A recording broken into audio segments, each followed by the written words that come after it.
তো hello friend, welcome to Das Sudipta 0.2 YouTube চ্যানেলের পক্ষ থেকে সকলকে জানাই স্বাগতম। তো আজকে আমরা আলোচনা করব ইতিহাস থেকে কিছু প্রশ্ন নিয়ে। তো চলুন ভিডিওটি শুরু করা যাক।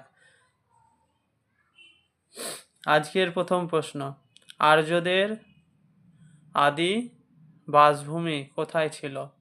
উত্তর, আর্যদের আদি বাসভূমি সম্বন্ধে ঐতিহাসিকদের মধ্যে মতভেদ আছে। অনেকে বলেন ভারতের মুলতান অথবা পাঞ্জাব অথবা কাশ্মীরে সপ্ত সিন্ধু অঞ্চলে তাদের আদি বাসস্থান ছিল। আবার অনেকে এর মতে আর্যগণ মূলত জার্মানি বা লিথুনিয়া অধিবাসী, সেখান থেকে তারা ভারতে এসে বসবাস শুরু করেন।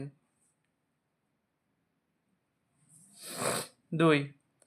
ভারতে আর্যগণ কোন কোন অঞ্চলে বসতি স্থাপন করেন? উত্তর, আর্যগণ ভারতে প্রবেশ করে প্রথমে সপ্ত সিন্ধু অঞ্চলে বসবাস শুরু করে।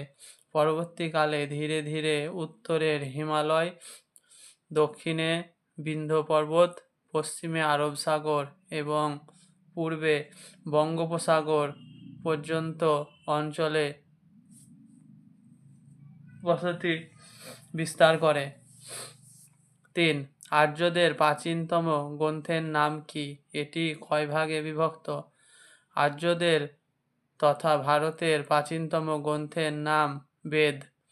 বেদ 4 ভাগে বিভক্ত, যথা ঋক, সাম, যজু এবং অথর্ব। ঋক সব থেকে প্রাচীন।